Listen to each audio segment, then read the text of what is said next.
Good evening, Dominica, the Caribbean region, and the rest of the world. It is great to be joining you once again for episode number 14 of Roots Connections on Q, right here on Q95. So again, good evening, Dominica, the Caribbean region, and the rest of the world. It is great to be joining you for episode number 14 of Roots Connections on Q, right here on Q95, the big station. I am Simone Matthew, and as always, I hope that you're in good health and great spirits. We have another packed 2 hours of programming for you as we continue to explore and acknowledge all the changes which are occurring in the world around us. You know, we always look to both sides of the coin when we talk about change. We like to talk about the positive and the negative aspects of change, the changes that we explore on this program. But alas, those of us who are not among the super rich, the super wealthy of the world, will find it extremely challenging to find the benefits in the change that we're about to discuss this evening. So this evening, we're exploring the Pandora Papers. What are the Pandora Papers, you might ask? How did this information come to light? And why should we care? To help us to understand and digest this information, we are joined today by Mr. Pat Aaron, legendary songwriter and tax consultant, and he should be joining us in just a little bit, either via phone or via the WebEx platform. We are also joined by Mr. Kent Vital, economist, and we are joined by Mr. Lennon Matthew, a geologist, well known in Dominica for being a commentator on issues of national importance. So good evening, gentlemen, and thank you for joining us today. How are you? Let's make sure your mics are unmuted as we welcome you to the program. So you can go ahead and unmute your mics and say good evening. Yeah. Hi. Hello, everyone. Good evening. It's a pleasure to be on this program. My very first time, and hopefully not the last. Won't be But the last. yeah, I'm very happy to be here. Lennon, I'm very familiar with. Simeon, I've known you from before. So it's just my pleasure. It's always my pleasure to share with the people because this nation is special. This nation is precious. And we've got to lift this nation up. We cannot afford to lose this nation. We've got to restore our nation to where it was and lift it even higher. So I'm always happy to contribute to any discussion in that regard and to be a part of persons who will not just discuss, but would also be willing to take the right sets of actions to lift our country higher. Yes, absolutely. And Lennon, how are you? I'm doing fine. I'm doing fine. Good evening to you. Good evening to Q95, and good evening to the listening public. Just want to say thanks once again for inviting me to share my thoughts with the listening public. Kent, it's nice seeing you again. You look pretty different today. I must add, a transformation. But more importantly is while we talk, I think the most important thing is to share our deep thoughts, our ideas, to have a in-depth perspective of the things that affect us around the world, in our country, at home, in our communities, and how our ideas and our thoughts can generate discussion, generate deeper thoughts, and most importantly, generate action. Because conversation without an objective is useless. Information without action is useless. Thoughts without action is useless. And I think more importantly, if you have deep conversation, then your decisions tend to be have more depth and more meaning and more purpose for the action intended. So thanks again for having me, and hopefully we have insightful, informative discussion, and hopefully we can spur, even if it's one or two people, to act responsibly. That would be a victory. Yeah, so I just want to check in with the studio to ensure that you can hear me. Lambi, can you hear us okay? Yes, excellent. So I want to make sure that we are connected and we are doing well. Lambi, I can't understand your hands gestures. You want to say what you're trying to say to us? Is there a call on the line?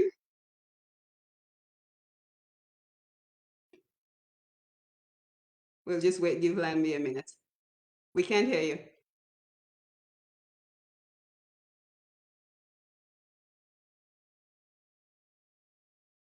We can't hear you.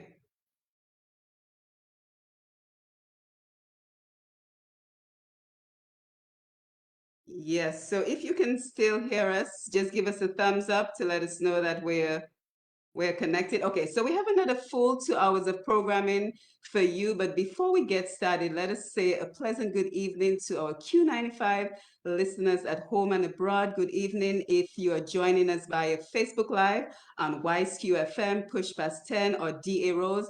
Don't forget to share and like and click the notification button so you will always know when we go live. We are looking forward to engaging with our Facebook audience as well as everyone who will call in to the program at about 9 p.m. this evening. So a pleasant good evening to Mr. G, the Q95 family. I'm Lambi on the console who will facilitate our calls, as well as Sherwin Norris, our engineer, who keeps us connected. So don't forget, if you missed any episode of our program, you can head over to q95da.com at any time to view the episodes. For example, last time we discussed water for sale on the stock market and the missed opportunities for Dominica. So that is now available on q95da.com. So you can head over there to check it out, as well as all the rest of our great programming. So again, we say good evening and welcome to the panel. So far we have Kent Vital and Mr. Lennon Matthew, and we're expecting Mr. Pat Aaron to join us shortly. So again, we always like to begin the program by recognizing that our strength comes from our identity. So we'd like to start the program off by simply paying homage to where we come from and anyone who may have been instrumental in our formative years, any institution. So Ken, since you are the newest panelist, we will go ahead and get started with you. Right. Well, the Q95 listeners might be quite familiar with me by now, but the most important way I identify myself is that I am someone who loves my God, and I submit to Him, and I do everything in my power to live righteously. And I translate that to politics because the scripture says righteousness exalts a nation, but sin is a reproach to any people. And so much of what is gone wrong with this world, and definitely in Dominica, is because of a lack of righteousness. Sometimes we use other words like integrity, but really that's so much of it. And secondly, I always think of myself as someone who loves God first and then loves my family. I have a beautiful family, wife, 3 daughters, and I love them dearly. I live for them, live for God first and then live for them. And then I say I love my nation. And you've got to love people. You've got to have a heart for people. And if there's one thing that I always say that I hate, I have a lot of love in me, but if there's one thing that I hate, it's poverty. And there's just too much of it in our land. Too many people are hurting. Too many people are not living up to their full potential. And I'm the kind of person that unless, um, you know, I am happiest when I see people doing well. I'm not the kind of person that want to be up there and everybody down there. That doesn't do anything for me. But when I see others doing well, I live for that, to see others doing well. And by the way of background, of course, I'm an economist. I worked quite a bit with regional agencies, first with the um, Eastern Caribbean Central Bank for a couple of years, and then with the Caribbean Development Bank for 10 or more years. And before I entered into more directly into the political realm in Dominica, where I served for a while as the political leader of the Freedom Party. But my passion really is to lift our country, to rid our country of poverty, and to lift our country to where it really can be. And I've seen so many examples from the region um, of how we approach development, and the bad governance that occurs in so many cases. It is really one of the major reasons for our underperformance in the Caribbean. And corruption is just one element of it, and a very big element of it. But a lot of our underperformance is due to extremely bad governance. And part of what I want to be a part of is restoring or getting to a position of good governance in our countries, not just in Dominica, but in the entire Caribbean. Anyway, I think I've said more than just my identity, but I'm from Roseau Central, and but I live in the countryside now. I'm from Roseau, but it's amazing. I love the country. I love planting. I love being in the soil, and so that's me really. Yes, yes. Thank you for sharing that. And we've just been informed that Mr. Pat Aaron is joining us via the telephone. So we will go ahead and have him just introduce himself. Of course, a man who really needs no introduction, but in keeping in line with what we are talking about, just tell us where he was born and raised, some of the values that he learns growing up, and any person or institution that played a major role in his upbringing. Pat, can you hear us?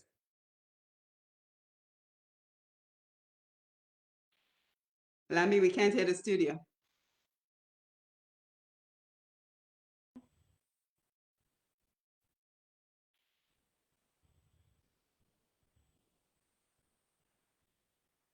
Can you hear us?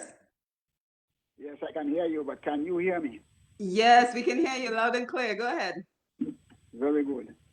Simon, first of all, let me hail up all listeners to this program and the other guests on the program as well. Because what we're discussing tonight, basically, I'm becoming more and more convinced that this discussion is about what the greatest human tragedy, in the existence of man. Because what is happening, especially where the Pandora Papers and other such elements are concerned, is the basic misunderstanding by key people about the simplicity of life and how their basic misunderstanding of life has caused generations of people to go through poverty, to be unable to fulfill their commitments, to be unable to reach their full potential. That's caused generations of people to die of starvation and hunger because a few people, and in many cases one man, misunderstands that we just sojourners here on this earth, we're just passing for a little while, where we should try to live the world a little better than we met it, enjoy life, make people happy, help people that we can. And that's the basic thing of life, because we're only passing it through for a little while and then we're gone. But some people misunderstand that, and they think they need to have all the money in the world and hoard the money away from the people and have people suffering in perpetual poverty. I think this is about the greatest human tragedy and something that can be avoided.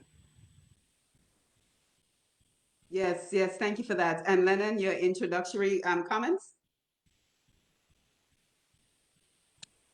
Yes. So, I always like to start by stating my humble beginnings. I'm from the village of Benz and Zimian Solo. I grew up in the village of Benz. My mom was a preschool teacher, Lucina Matthew. My dad was an elementary school teacher, and these two folks have in different ways had a serious impact on my life. I remember growing up in my community. Um, my dad as a school principal, during the summertime, my summer vacation was spent raising animals. We raised pigs, we planted yams, plantains, dashing. So I know what it is. I know what it is to be around farming.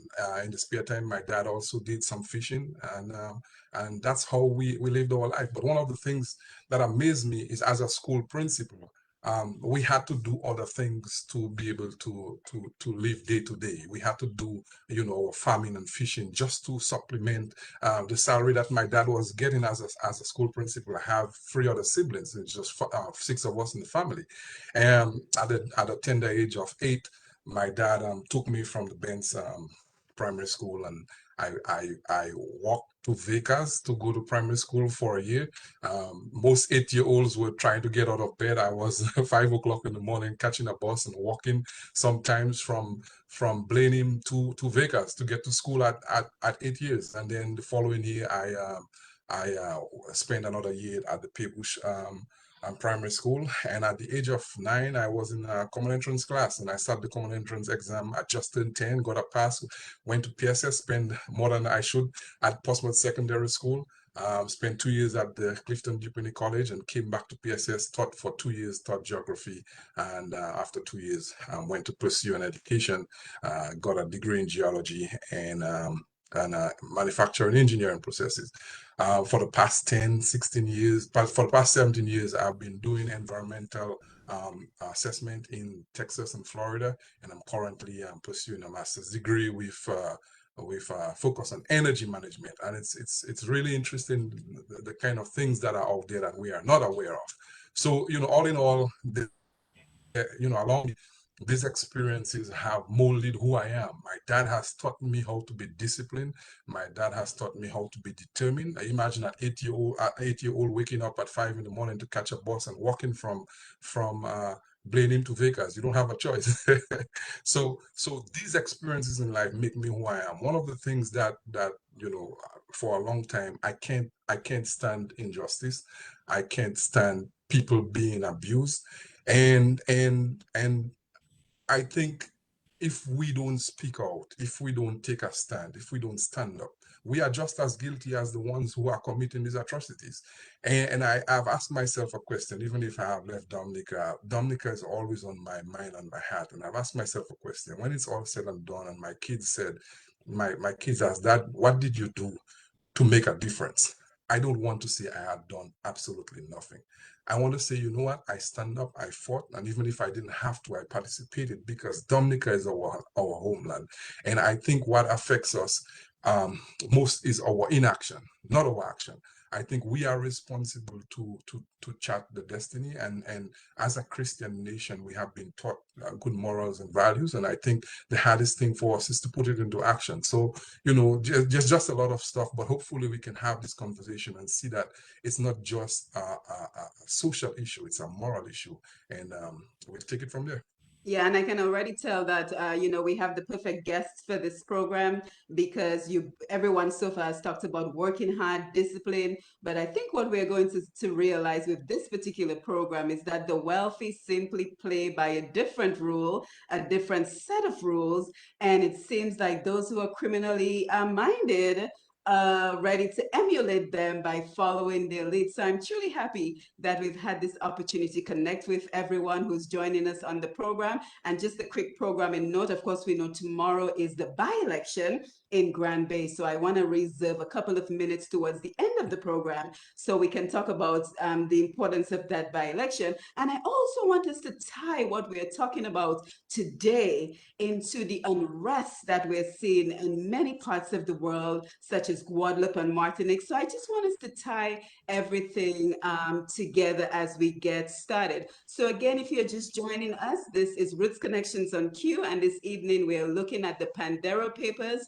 What is it and why should we care? So gentlemen, if it is okay with you, I thought I would get the conversation started by providing an overview of what we are talking about this evening. So if most of us will recall, back in 2016, there was what was called the Panama Papers, where about 11.5 actually million documents were leaked to the media to show how the super rich are able to hide their wealth.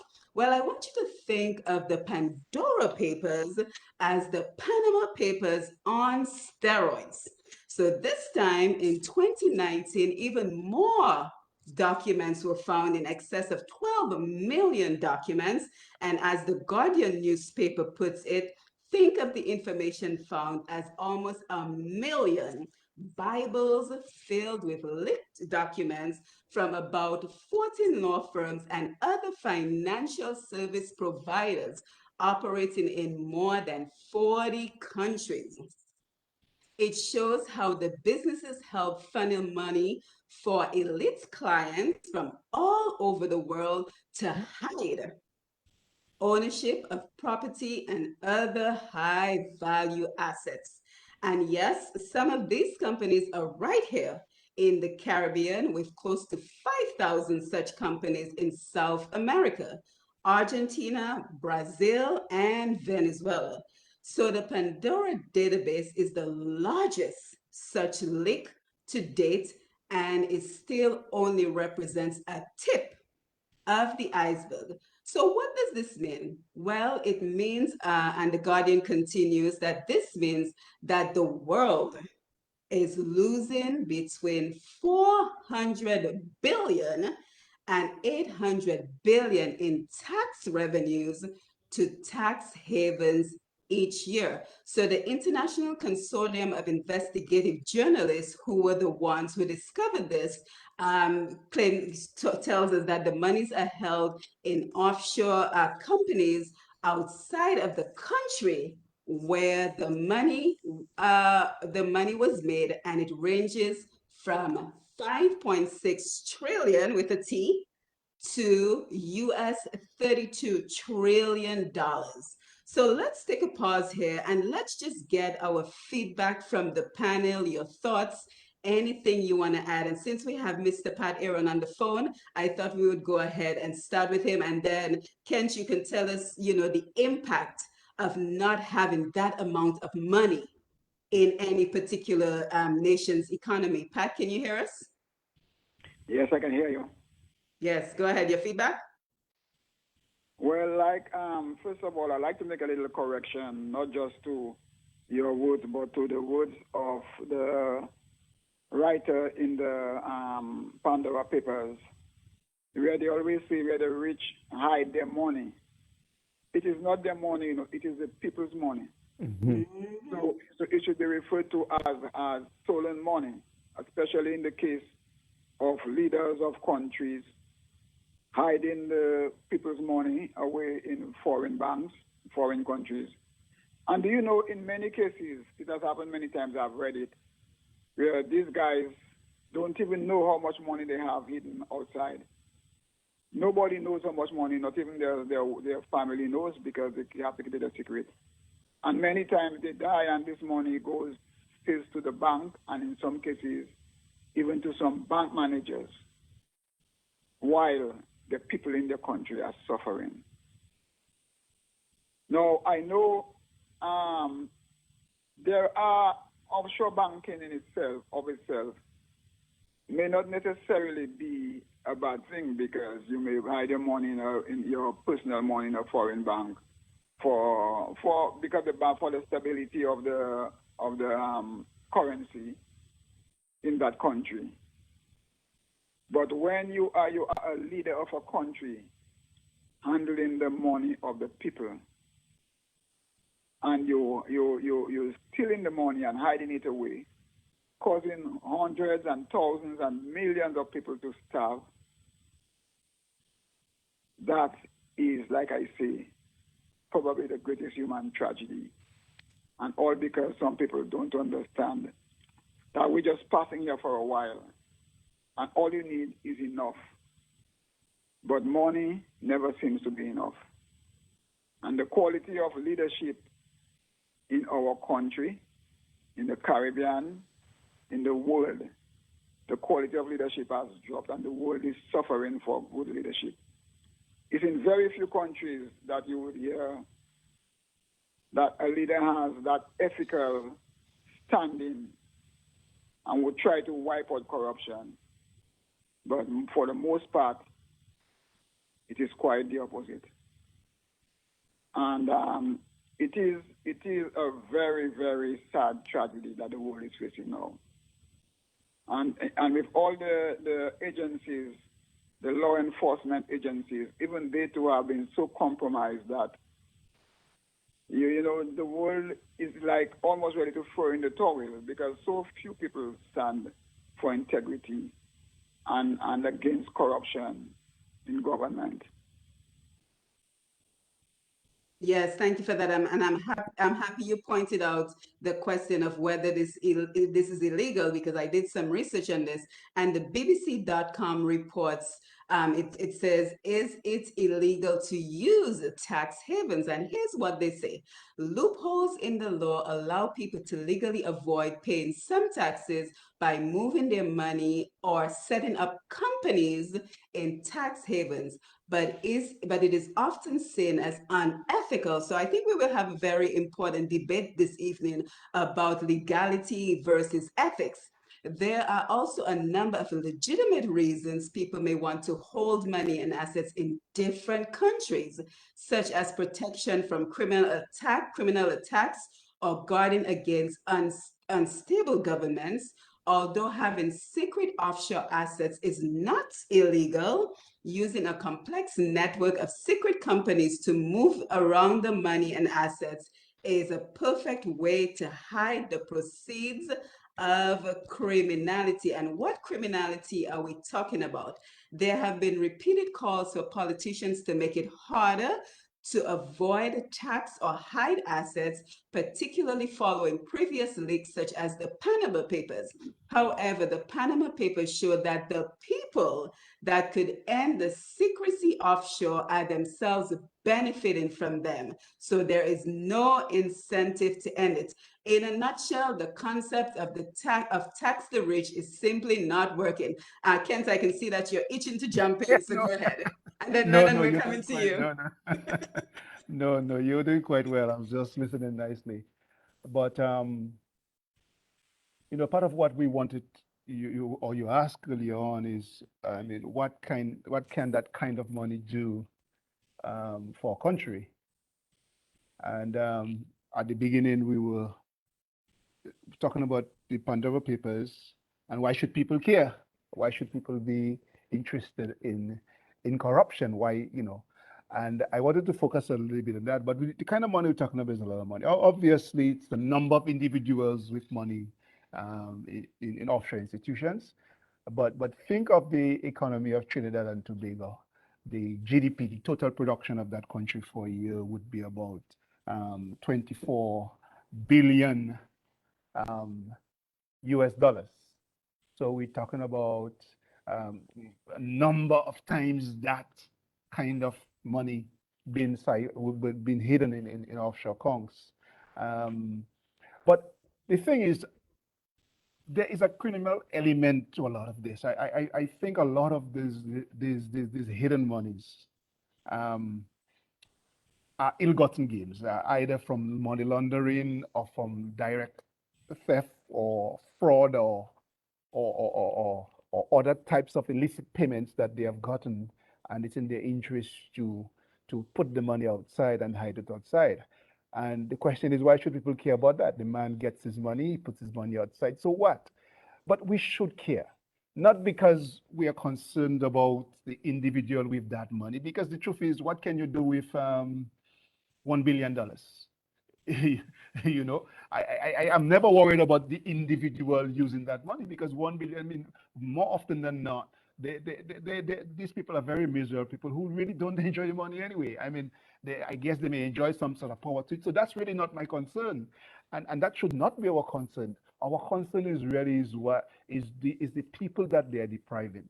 When you take that kind of resource from a country, like in the case of Dominica, it's said that in terms of the accountability for the CBI funds, as much as 4 billion dollars is unaccounted for. Now, compare this to the size of Dominica's economy. Dominica economy annual GDP is about half a billion US dollars. You're talking about having 8 times that amount of money unaccounted for. I mean, think of this: 8 times what we produce annually goes into somebody's pockets or is unaccounted for in some way and assumed it's placed in those offshore banks. Now, think of what that kind of resources could do for Dominica. Think of all the infrastructure we need to spur economic development. Think of the international airport, think of our roads, think of all the other types of infrastructure we need to really put us in the place where we can raise people to the level that we want them to be. So we're talking about when people engage in that kind of corrupt behavior, they are robbing the people of resources that could be used to get people out of poverty. You know, the level of poverty in Dominica is as much as about 29 or 28%, I think the last count. There's huge poverty. So when people engage in corrupt behavior, you may say, well, you know, they have the money and so on. But the truth is, this is the very money we need to get people out of poverty. But what it does, it creates an unequal society as well. And the when you have an unequal society, what it really means that there is not as much cohesion in the society as you would like there to be, and often that's reflected in behaviors that reduces our ability to enjoy our country. So you find people engaging in ways in crime and criminal activity, often because they do not feel their part, because they feel there's inequality. They feel that there are those who have and possibly have gotten it in ill-gotten ways, and therefore they feel that their only recourse is to also engage in actions that would bring them some personal benefit as well. So it really hurts our equation, and it results in um, in deprivation of our country. Now, the other thing is that what you find about this is that think of persons who engage in that kind of corrupt behavior, especially for small countries like ours. They often do not spend that kind of money in the country, you know. They spend it on apartments in New York. They spend it on investments overseas. So the truth is, and they spend that kind of money not just overseas. They spend it in the very rich countries, in America, in the UK, in Europe, and so on. They spend it in these countries. So all they're doing is making those countries even richer, making those countries even better off, while at the same time depriving their own countries of the resources. So rather than focusing on developing their own countries and closing that gap between the rich countries and the small countries, their very corruption really makes that gap even wider. But that's of no concern to them. They're only looking for their own self-interest. Now, what also happens is that when people get involved in that kind of corrupt behavior, they are concerned about hiding their resources. They're concerned about managing those resources overseas. And guess what? The kind of attention they ought to be paying to our own development, that kind of attention is not given to our development. There are chances that they are smart people, but their attention is taken elsewhere in terms of managing their corrupt resources and growing their corrupt empires. And guess what? These people, you think you're employing them and they have these resources, and you say, oh, good for them, they have this money. But guess what? The attention is not on you. The attention is on managing it. So you should care what's going on. We cannot accept corruption. We have to reject corruption because it hurts us. It hurts the country from going forward. It creates more poverty. It creates more inequality, and it's just something that we just cannot continue to live with. Now, let me tell you something else it does. In our kinds of countries, or small countries especially, bona fide investors, they look to make a decision. They look to a number of factors in making a decision as to whether or not to invest in a particular country. And one of the things that they look for is the governance. And there are various indices, for instance, like the government perception, the governance perception index, and so on. So when our countries and officials engage in corruption, our country begin to get a reputation for being corrupt. It affects our reputation. And that reputation hurts us in terms of attracting investors. And I have given this story before, but I remember once when I was looking for some investments for a friend of mine who we were trying to encourage to get involved in the political process. And I sent it to a gentleman involved with investors overseas. And he took a while to get back to me, and I called him and asked him, well, I mean, why haven't you gotten back to me? He said, well, Kent, you know something? It's not the project. There's nothing wrong with the project you sent to me. But the investors I have sent this to, they said to me, there is no way I would invest in a country like Dominica. And no way. It wasn't the project. It was the reputation that we had begun to build as a corrupt country.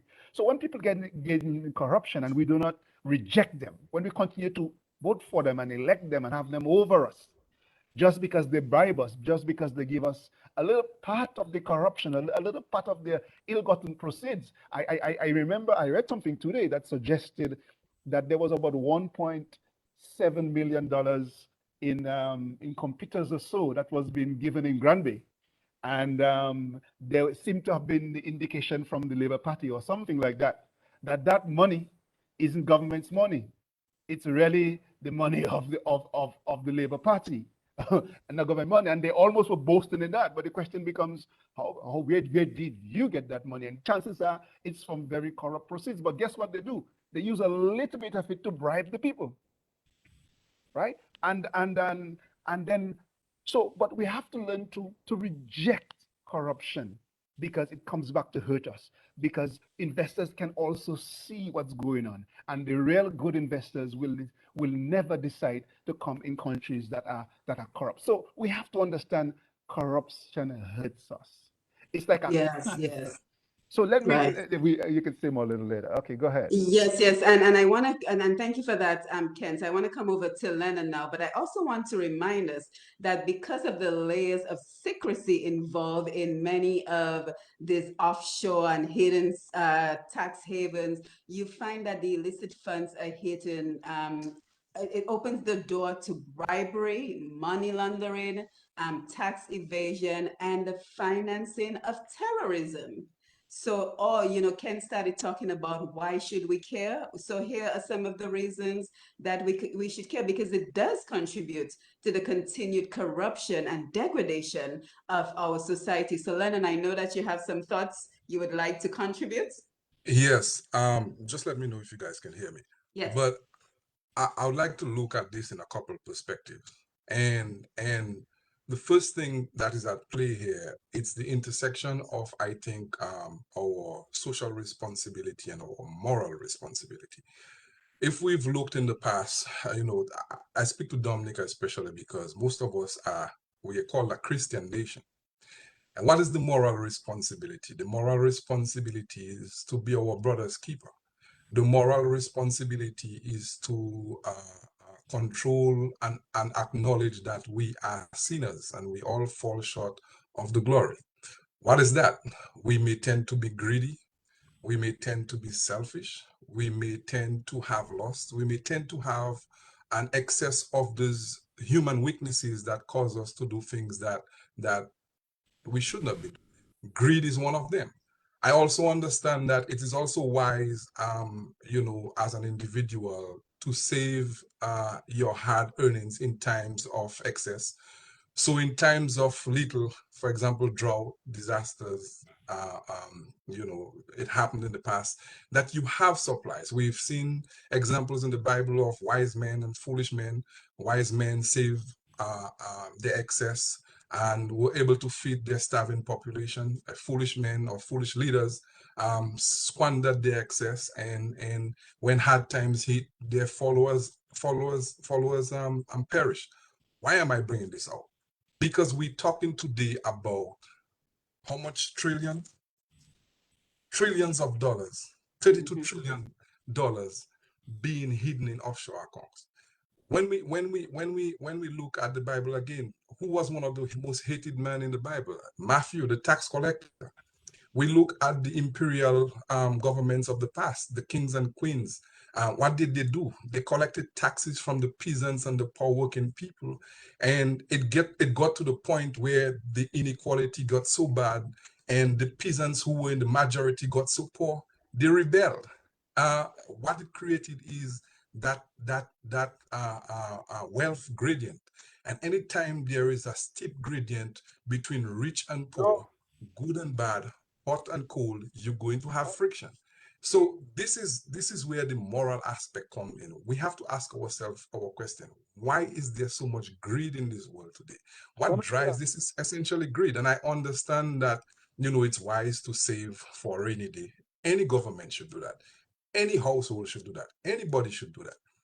But when does it hit the excess level?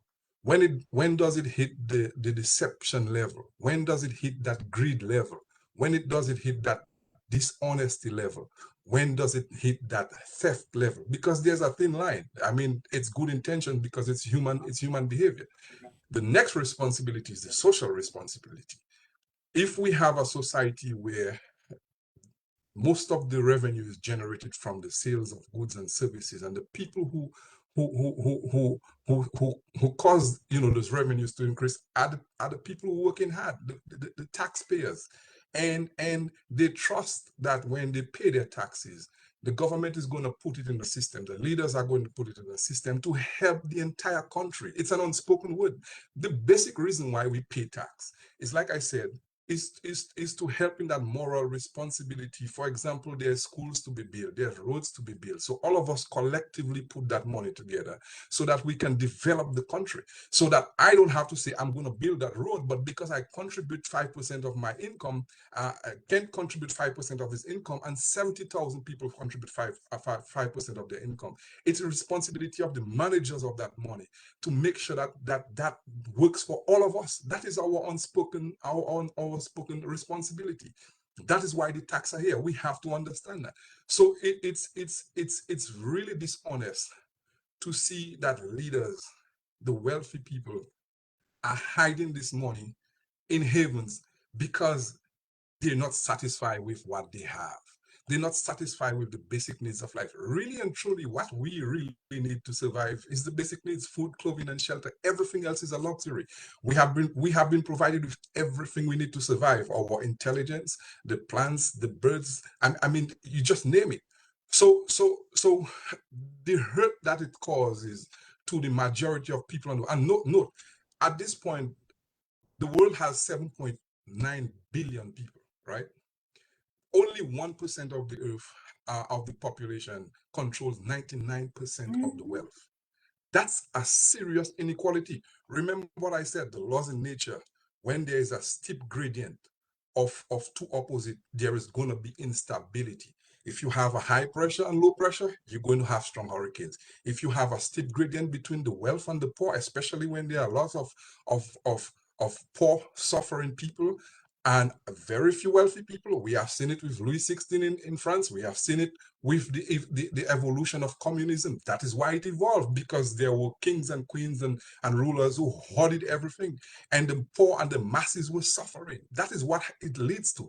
And when the world goes to the point where people are hoarding money while majority of the world is suffering, what it leads to is instability and chaos. Eventually, it will get here. So are you surprised that we are having revolutions? Are you surprised every time you turn on the television there is some match or some frustration and people are burning stuff?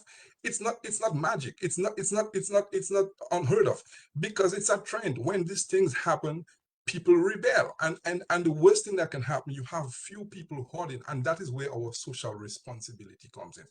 The other part that is stupid to me is, if I'm living in a country and we have 70,000 people, and only 15,000 people can afford to buy goods and services.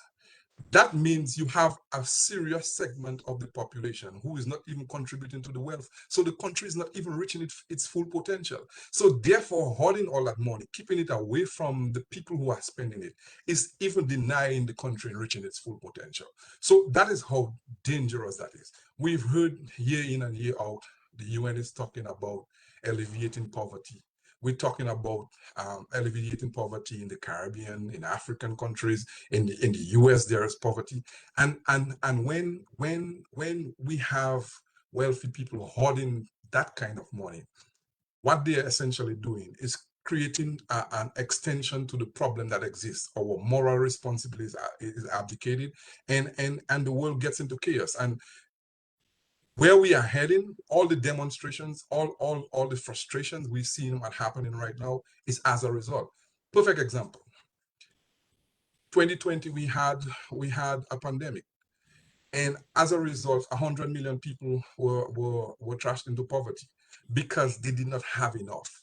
And while you have 100 million people living on the edge of extreme poverty, and by the way, extreme poverty is measured in $5.90 US a year. There are month, I should say. There are people who are living on five US dollars. That's the poverty line, one of the poverty lines.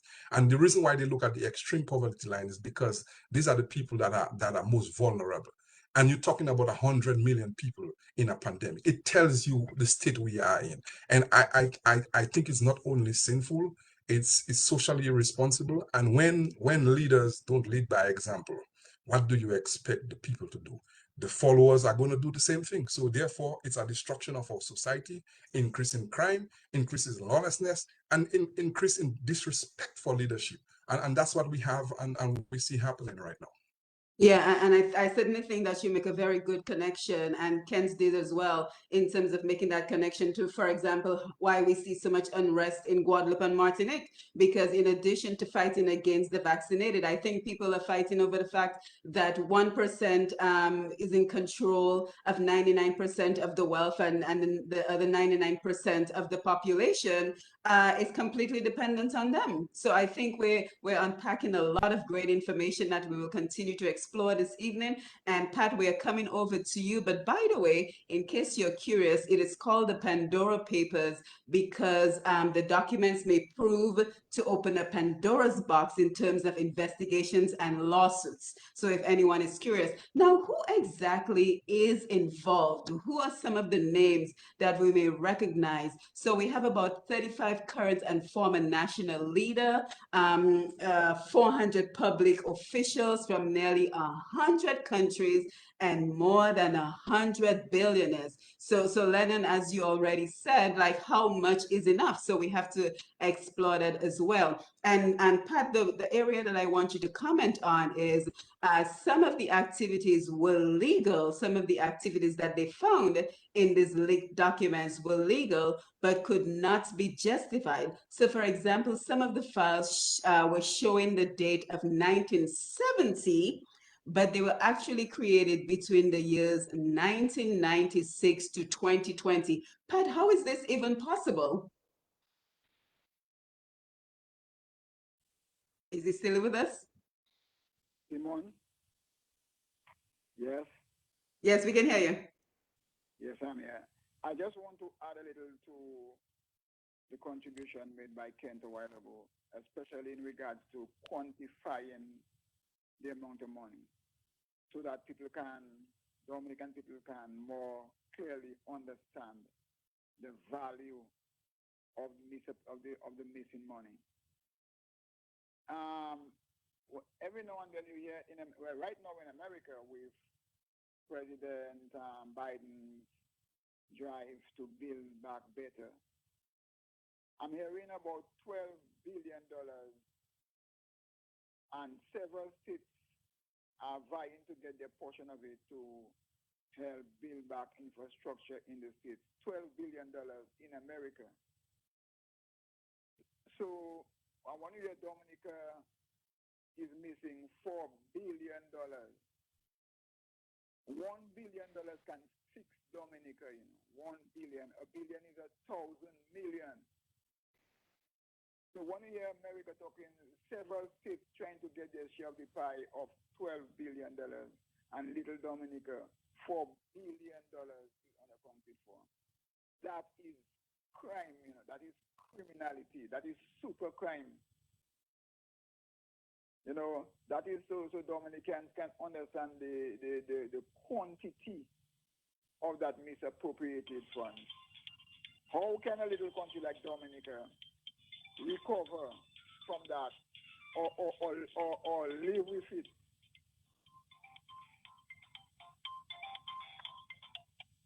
Sorry, that was somebody trying to train. How can Dominica, how can that happen? That is under no government in Dominica prior to this current excuse for government. I've never heard about $100 million, Is 5 million, 10 million, 2 million, like when our relationship was with Taiwan. Taiwan is to give Dominica about $2 million apart from other assistance, but $2 million. That's what we used to hear about. Never used to hear about, hardly see $10 million or $20 million. And now that sounds like chicken feed to the level of corruption that Dominica is exposed to. And like I said, it is the level of the tragedy have not been realized, because in Dominica right now, I have found that one of the biggest problems that single parents or even face is to refill their gas cylinder when it's empty.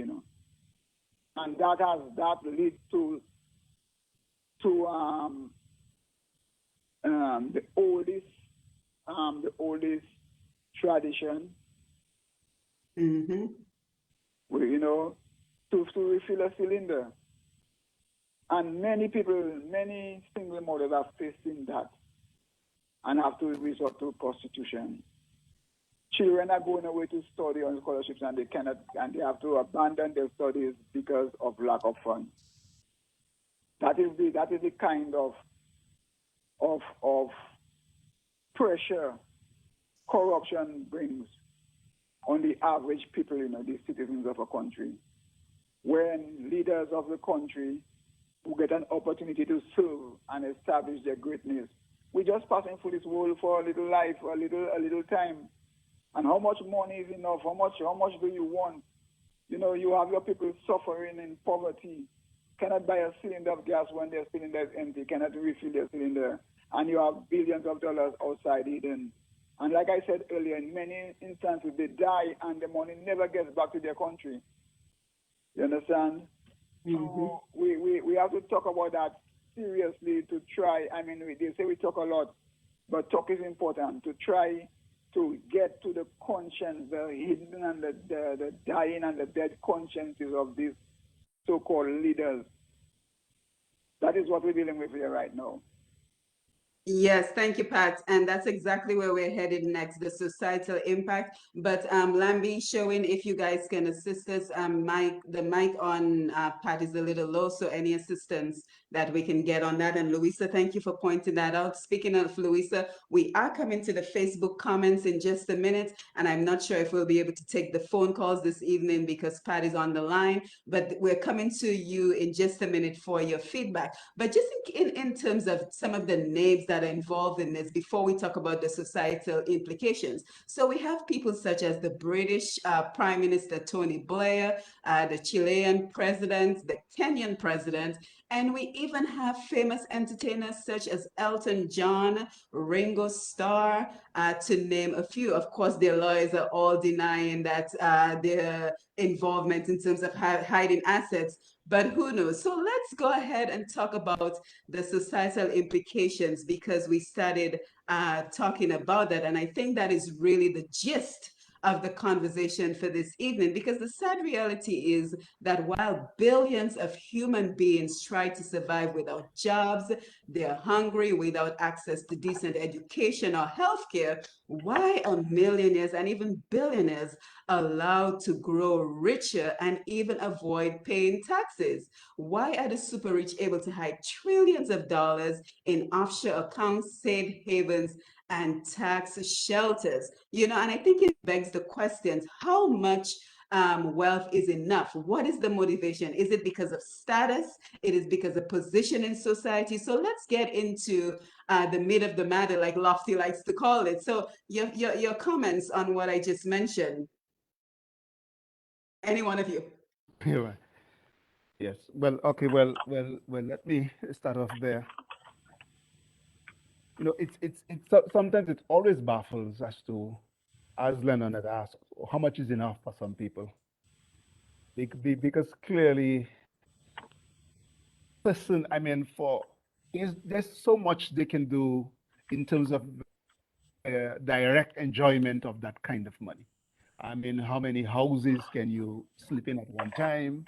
How many cars can you drive? You can have all of these things. Um, but I suppose there is some prestige in having so much money. Um, I suppose that's part of what they're going for. Who has the ego? Who has the biggest bank account? Who controls more companies? Who controls more money? I suppose that is part of what drives them. But I personally, I'm at a loss, maybe because I don't have that character. I'm at a loss to see why that would be any big thing to anyone. Yeah, but somehow some people enjoy power, they enjoy prestige, and it's never enough. And somebody else is always better than them and bigger than them, and they always have to outdo the other person. It's just never enough, and they go for it and go for it. So, but my concern is a little closer home, because while you have people like the British, some of the prime ministers in the richer countries, or some of the former prime ministers and so on, engage in corruption in those countries. Some of them do it for, well, not corruption, but putting money outside. Some of them, as Lennon had said, may do it for legitimate reasons. They may be trying to avoid taxes, and they find loopholes and ways in which they do that. And to them, people like Trump, that's a smart thing to do. So give that to them. But when you bring it closer home to smaller countries like ours, the people who stash money outside, these are not people who are trying to avoid taxes necessarily. These are people who are trying to hide ill-gotten gains. These are people who are trying to hide monies that they stole directly from the people, or they have gotten through money laundering and some of these illicit means. So these are these kinds of people. But for small countries like ours, especially, it really is a cancer when people begin to engage in that kind of corruption. It causes a rottening of the whole society. And you may ask, how and why can one person's corruption rotten the entire society? But if we think of it carefully, you will see how. To start with, you have to recognize that these corrupt officials who have all this money in other bank accounts, they never act alone. They always have accomplices. You to get to put away $4 million from Dominica's money, you must be working with somebody in some ministry of finance or some ministry, some official in the government must be aware of what you're doing, and they either turn in a blind eye or they're doing it directly and deliberately. So you are corrupting many of the officials. And when you corrupt officials like that, their attention also turns to protecting themselves and watching their backs. Their attention is no longer just on the work that they ought to do. So they hardly work alone. And in the process of their corruption, there are many others that they bring along with them. And then our government becomes less effective because they are not as focused. And that's just the reality, part of what happens. They often hire corrupt people. I remember this minister in one country that I used to go to doing work for CDB, that it was said of him that if he were to hire someone, he would ask a number of questions, but the final question he would ask, or one of the questions for sure he would ask, is whether you have gotten involved in the past in any corrupt activity. And the person who was most corrupt is the one he ended up hiring, simply because he knew what he was doing and he wanted like-minded people to work with him. So what happens in societies like that, when you have corrupt leaders unchecked, when we do not have, when we do not reject them, or we don't have the systems to find them out and to reverse what they have done, and to correct what they have done, when that's unchecked in that way, you have those persons corrupting and bringing in other corrupt leaders. And we see that in Dominica all along. Just look at the kinds of persons who are made heads of boards. Look at the kinds of persons who are given promotion. Look at the kinds of persons who are brought in to be consultants or whatever, especially when they're directly hired by the government. If they're hired through like a CDB or World Bank, it might be a little different. But when they're hired directly by government, just look closely. And what you would begin to see is that these guys also hire like-minded people. So you're never getting the best skills. You're always getting persons who have other motives, who are there not to protect the interests of the country, but they are there to protect the interests of the persons who hire them to do those evil works, and to protect their own interests. Because chances are, when you hire somebody to help you to be corrupt, they themselves will have their own types of corruption going on. So it's really a cancer that continues to eat at the country. Then they corrupt the police. And you know, when you have a corrupt police force, what happens? And then, as I said before, you don't attract bona fide investors. But what you also find happening is that you have you're beginning to find other persons in society beginning to look at what's going on. They're beginning to see that people can acquire wealth without very hard work, and they begin to imitate that behavior. They begin to behave in similar ways, sometimes in smaller ways. All right. So what you have is an entrenching of corrupt behavior, and it begins to hurt us. And sometimes you may have one official stealing $1 billion, but when that kind of culture gets entrenched in the country, and then you begin to have a thousand, let's say, officials stealing $1,000, it begins to add. So that kind of culture, when it settles in, it's not just the bigger guys, but the small guys emulating them, and you see the impact on the country. You see how our resources do not go far enough because quite a bit of our resources goes into private hands, goes into to serve private interests, and it just continues to eat at our country. And even the persons who are not corrupt in that way, even the bona fide or the person who works in the ministry, then he's not motivated. So he looks and he sees that he's working for this minister or working for this boss who is so very corrupt, and he's just not motivated to give up his best. So what you have is a civil service that people just do the minimal that they can get away with, and our country just doesn't go forward. So you see, when you have that kind of corruption for small countries like ours, it infects the entire country. It keeps back the whole country. And as Pat continued to say, think of those kinds of resources and what they could do for our country at this point in time. Think of the state of our agriculture. Think of the kinds of poverty that's in our land. Think of the plight of our small business people. Think of the state of our manufacturing and our tourism. Think of the state of our villages. Think of how we could transform our country with, yes, the 4 billion, but also all the other little bits of corruption that occur simply because people are just emulating what they see at the higher heights. This is a cancer we need to root out. And I suppose at some point we will talk about how do we turn things around, and we'll get to that. But it's definitely a cancer. This has societal impacts. This is definitely rotten in our society.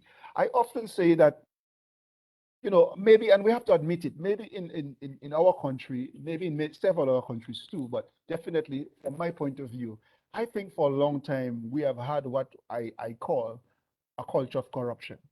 Somehow we think that it's okay, or if we get into a position where we can help ourselves and we don't help ourselves, then we are foolish. And when I say help ourselves, I mean illicitly.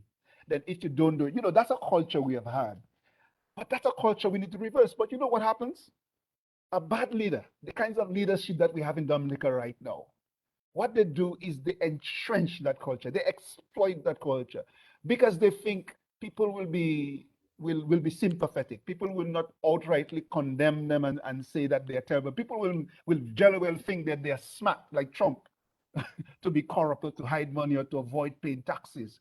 That's the kind of culture that we have. But bad leadership exploits that culture. That's what's happening in Dominica. Exploits that culture. And in the process of exploiting the culture, they entrench the culture because Yes. everybody else wants to do what they do. I've heard stories about persons in ministries in Dominica. And sometimes you think it's only the ministers involved, but they do their own bits. They work with the ministers to engage in corruption, but they too do their own bits of corruption. So it's the government and the corrupt leaders, they entrench that culture, and they just bring our country lower and lower and lower. But what a good leader does is recognize that culture in our country and do everything to reverse it. And there are strategies you could use to reverse the culture of corruption. And we maybe talk about that a little later. But that's Yes, and I really And I want us to talk about how do we turn this around, but I want to come to Lennon as well as Pat for their feedback. But you're correct, Kent, that what we find is that others want to emulate the wealth and the opulence of the super rich, and this may lead to increase in crime, right? So for example, now we see a number of flash mobs of criminals storming high-end stores here in the US, most likely to sell the items. They grab whatever they can get their hands on because they see that these options that the super wealthy have at their disposal, it's not available to the average man. The average man does not have the ability or the funds to be able to start an offshore account. So what do? You resort to the closest method of gaining the wealth and the opulence that you see that others have that you do not have. So I want to come to, well, let's go to Pat first, and then Lennon will come to you.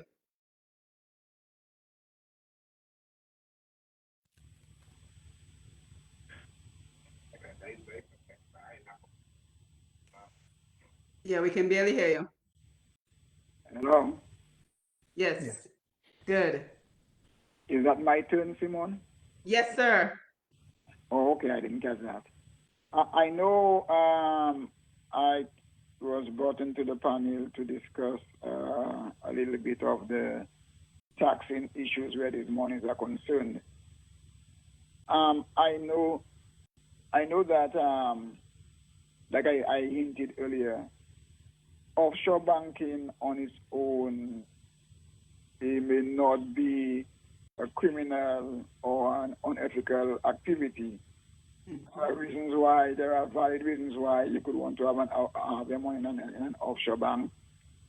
Like I say, for the stability of the currency, but if your money is fairly and honestly earned, but what you find in life practically, unless most times and not in every situation, unless you have an ulterior motive or your money is not very clean, you would hardly want to open an offshore account. An offshore account, you can open an offshore account with it lasts $300 to $500 in many banks. But in most cases, it is done to hide money from taxes and to hide money, even more so, money that was stolen from people who are suffering. And like I say, it is high criminality to be doing that. And like I say, it causes so much poverty. You have to wonder how much money is enough. How much money is enough? We're just passing through this place for a little while, for God's sake. How much money do you need? More money than you can ever spend, more money than your generations can ever spend. And there is never too much talk on these issues, because that it is so cancerous to man's survival that you can never stop talking about it. And you can never stop making these people feel guilty enough, because it is detrimental to the whole world. And there are so few people in high positions who are taking a stand against that it becomes something like a boys' club now. Instead of some people fighting against it now, they're looking for the opportunity to do the same. Instead of, like some Caribbean leaders, taking their compatriots to task, like your leader of Dominica, and like a leader in any of the other islands is doing those things to their country. You're supposed to pull him up. Tell him, boy, you cannot do that.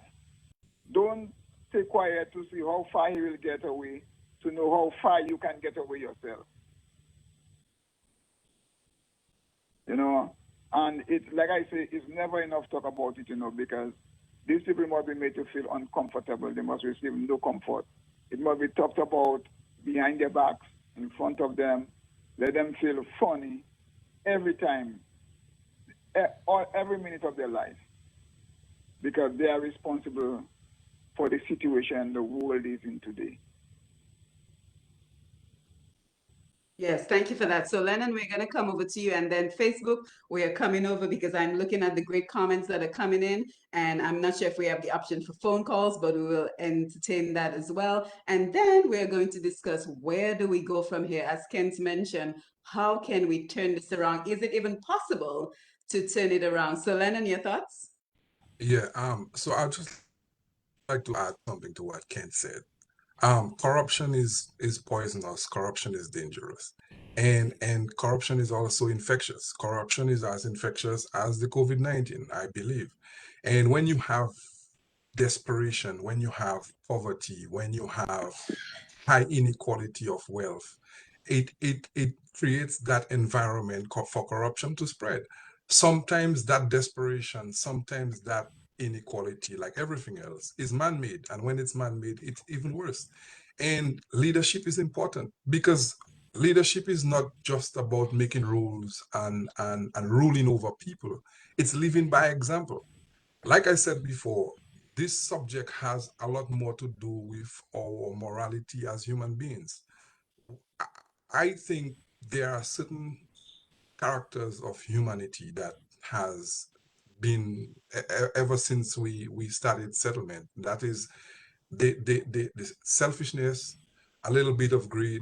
These are human qualities. This is what makes us human.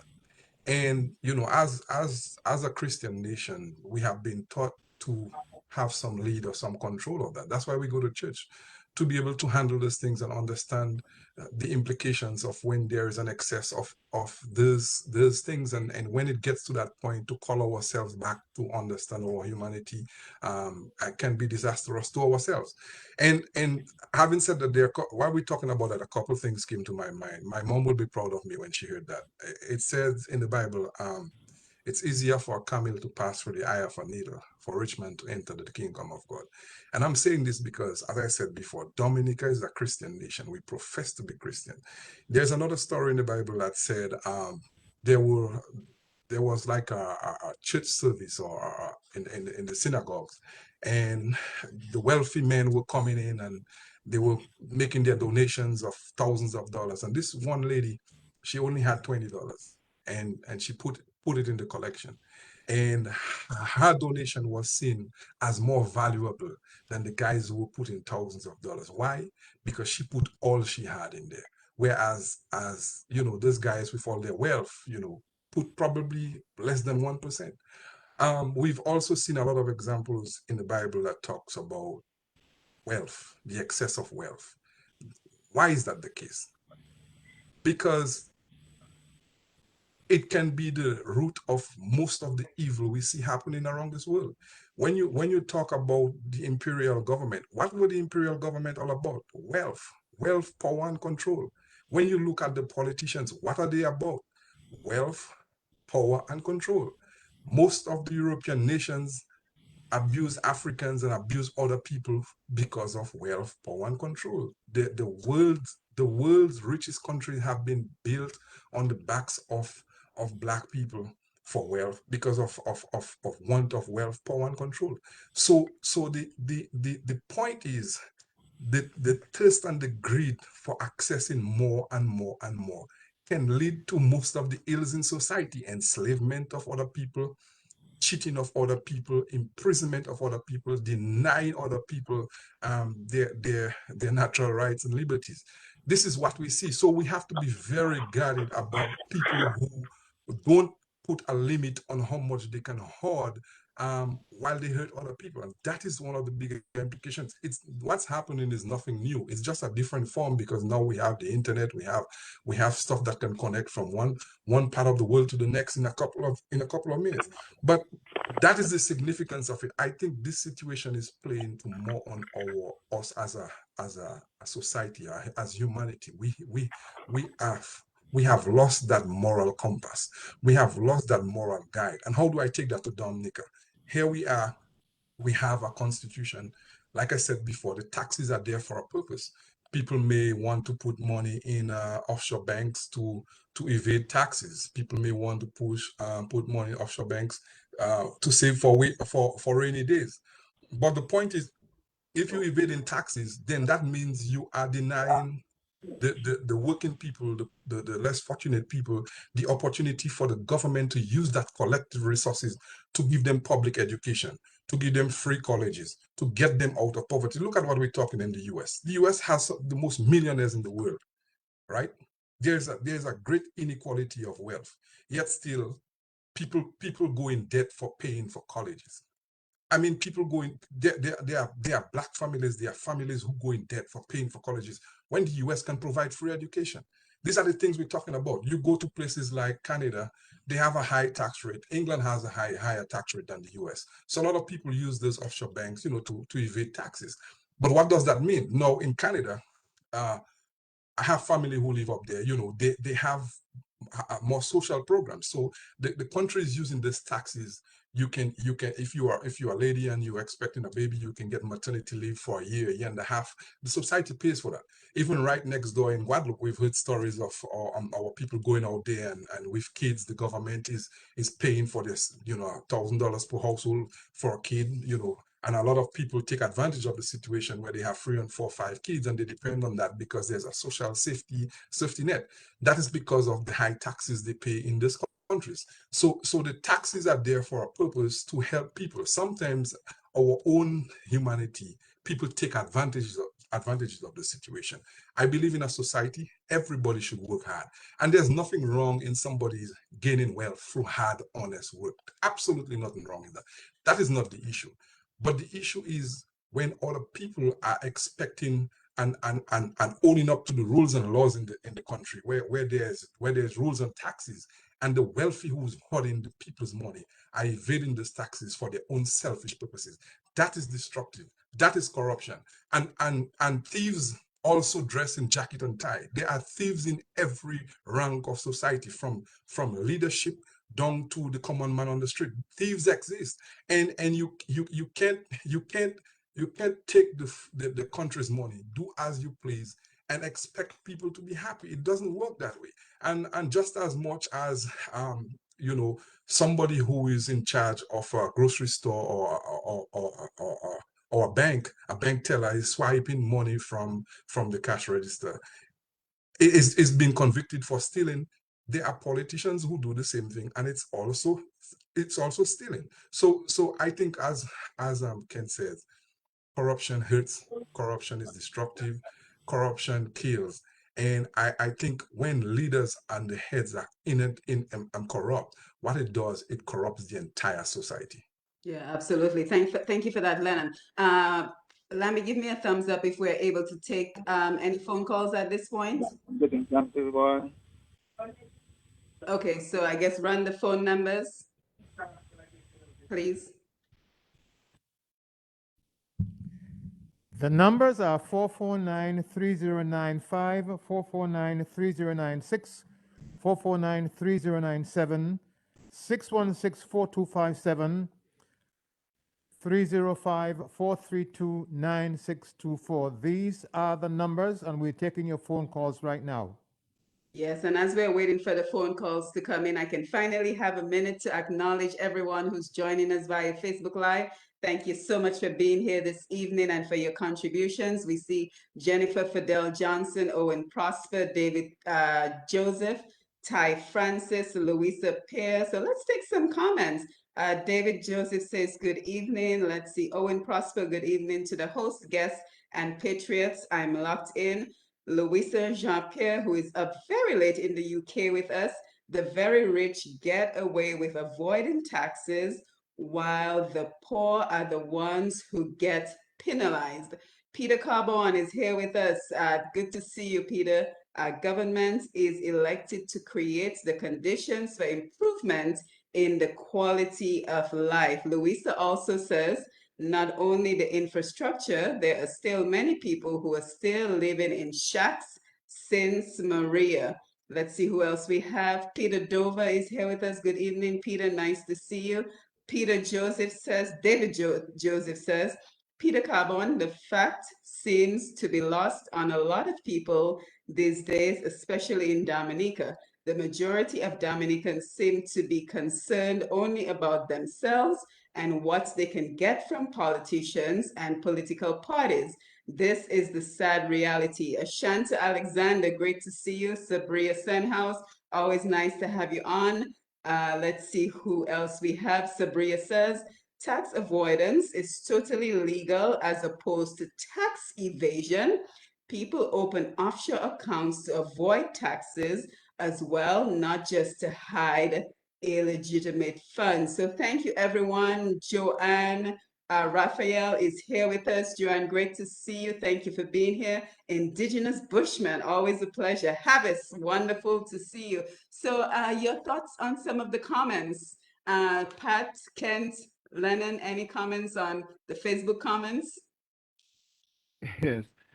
Yeah. Well, yeah, the person is right Oh, I'm about. sorry, we have a call. 1 minute, Oh, sorry, go Kent, ahead. hold that thought. Yeah, good evening. Good evening. Yeah, go ahead, Glenn. We can hear you. Yeah, good evening to everyone on the panel. Good evening. We have a situation where the leader of the government is so bold-faced that we know there appears to be quite a bit of evidence that he may be involved in this stuff, but he gets angry when some other civil servant is suspected of getting involved in it, to the point where he makes a public statement to tell that public servant, you have so much time to correct this corruption. And I find that so amusing, but that's the best word I could come up with. But he calls out that public servant to fix that bit of corruption in his department, and we see how, in other words, he's the only one that must be corrupt. Nobody below him must be corrupt. And I find that quite amazing. Thank you. Yes, thank you. Any other calls, Landy?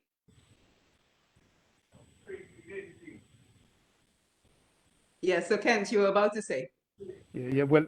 If I were to respond just to the caller a while ago, the behavior of our prime minister is often a front. So there are some people he think he could fool, and who would believe that he is not corrupt.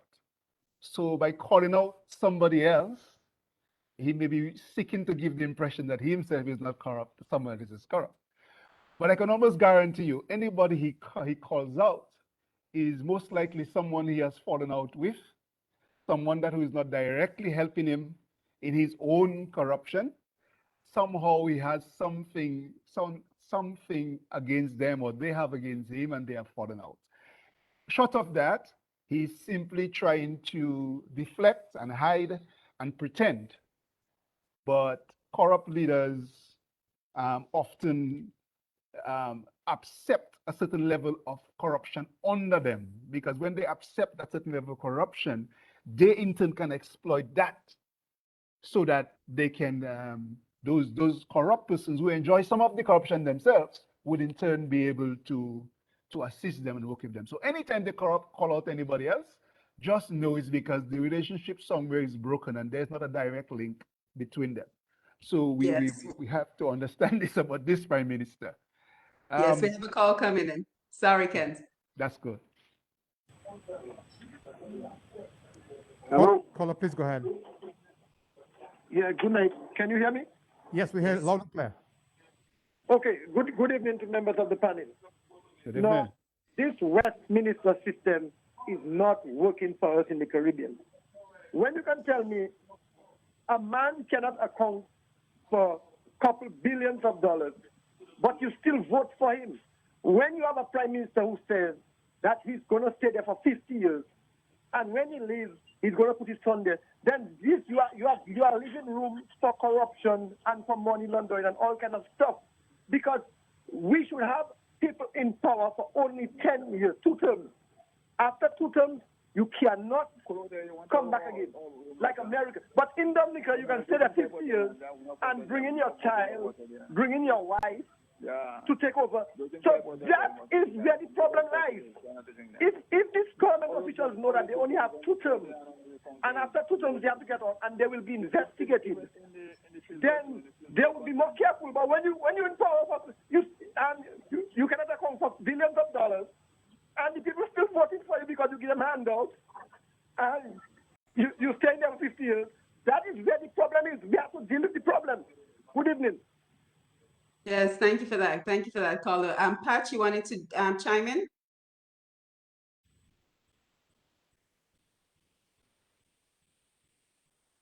I can go if Yes, you go ahead, Lennon. You can join. You can join us. Yeah. So one of your Facebook commenters made an important point. They said tax avoidance is not illegal, but tax evasion is illegal. And that's important to note, because at the end of the day, I think sometimes when we get in a routine of doing things, we don't think of why we do it.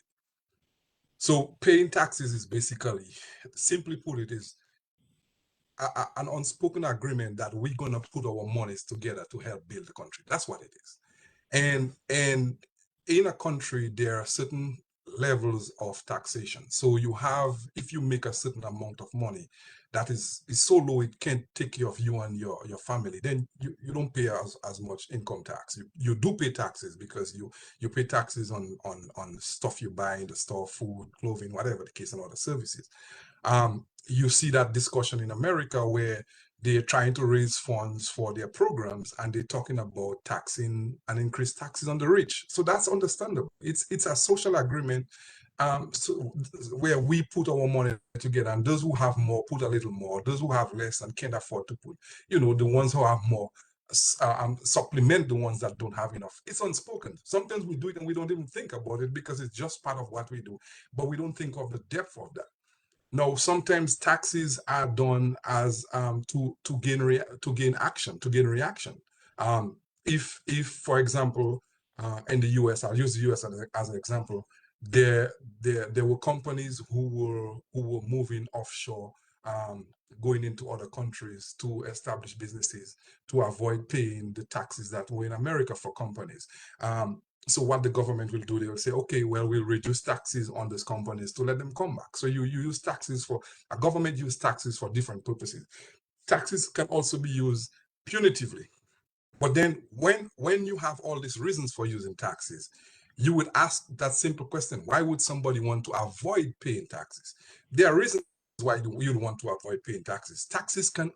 Avoiding paying taxes can also be a form of revolt, because if I'm in a system where I'm paying taxes and the taxes are irresponsibly managed or irresponsibly used, then I am going to say I'm not paying taxes to this government because it's being wasted on stuff that doesn't help the common society. So we have that responsibility. So I am okay when, just as much as when a government decides to impose taxes on people for action, we can decide we're not paying taxes as a form of rebellion. For example, I'll take it back to Dominica. We have a situation where Parliament cannot account for the passport sales. Our Parliament cannot account for all the construction that is going on in Dominica. Yet still the government talks about paying taxes. There is VAT, there is all that stuff. So if we have gained billions of dollars of selling passports and you still have a 15% VAT on everything, the people of Dominica can revolt by not paying taxes because there is no responsibility, there is no answer from the government as to how our money is managed. Now, if you're selling my passport and I'm seeing Chinese building buildings and all this kind of activities, and the people cannot account for the 400 or the billions of dollars that wasted, the people of Dominica could decide we're not paying taxes for the next year or two unless the government accounts for everything. That's a form of tax avoidance. No, the reason why tax evasion is illegal, it's for the same reasons. Because if a society needs the taxes to develop, and there are people who are evading the taxes, especially the wealthy, and you have poor education, poor healthcare, poor schools, poor roads, and you cannot afford to do that, then it's also criminal to do that, because you are basically breaking the unspoken contract you have to aid and assist in the development of your country through your taxes. So if you look at it from this perspective, it's not just, hey, we put in our money in offshore bank because of that, but it has implications for our society. So unless there is activism from the people understanding that at the end of the day, The leadership doesn't also only come from the top. Leadership comes from the masses. The masses have shown they can mobilize in the past, and we can do it today to redirect our government into doing what is right. Yes, thank you for that, Lennon. And of course, we want to, the time is not with us today. It's running away, it's running ahead of us. But where do we go from here? As Kent mentioned, how do we turn this around? And I want us to explore that in the context of what we see going on in Granby with the by-elections being held tomorrow. Tomorrow, Thursday, November 25th, the by-elections in Granby. And one of the things that Handbag Julius Gabriel, who I had the opportunity to interview twice during this process, mentioned is he still sees on the ground money being given out. 21 of the candidates on the ground in Granby giving out money to the folks of Granby, windows, doors, everything being given out in Granby as an incentive for people of Granby to vote. So how do we turn this around when we continue to see more and more examples of corruption, the corruption that we're talking about? And if there's one thing that we've learned between the Panama and Pandora Papers, for example, is that there needs to be more regulations of the tax codes. And I just want to throw this in as well. The Guardian reports that the Pandora Papers also place a revealing spotlight on the offshore system itself, in a development likely to prove embarrassing for the US President Joe Biden, who has pledged to lead efforts internationally to bring transparency to global finance system. The US emerges from the leak as the leading tax haven. The file suggests that the state of South Dakota, in particular, is sheltering billions of dollars in wealth linked to individuals previously accused of serial financial crimes. So when we take all of this into consideration, from Granby to the US being on the forefront of some of what we're talking about, how is it even possible that we can have a conversation about turning it around? And Pat, if you can hear us, we'd like to start with you. Well, turning it around, Simon, is certainly not an easy task, because like a caller mentioned a little while ago, and Lennon, I think, alluded to it as well, a man is stealing your money. The man is lawless, unapologetically lawless. He's swagging with your money and giving you a little bit of it, and you're voting for him. It seems to me that people have given up. That is a sign of ungodliness. That is a sign of people who have no confidence in themselves. They see themselves as nothing. That a man can come and take what is yours and give you a little scrap out of it, and you're voting for him and you're bigging up the man. This is very difficult for a sensible person to understand, That means you have given up your humanity. You have given up any possibility that you can succeed. You have given up everything you have. You understand? So, like, you're not punishing the man, you're bigging up the man and you're encouraging the man. It is not easy to turn that around, because you're talking about generational degradation. It's not easy to turn it around. It will take several more Lumumbas, many Lumumbas, to do that. I remember I watched a video of Vince Henderson being questioned by that organization regarding the situation in Dominica, the last election, and the situation at Salisbury.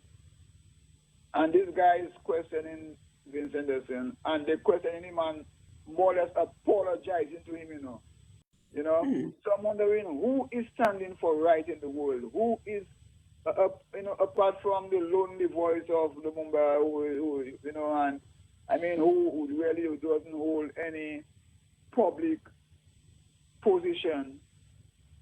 I mean, who is standing for the world?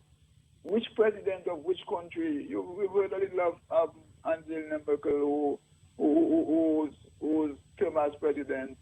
She really showed a level of honesty and humility which is unmatched, I would say. But which president of which country, who is going to take a stand for the world? Because the world is shattered by corruption and wickedness and evil people. Who is going to stand? It's not easy to say the wrong. I for now, I can't come up with any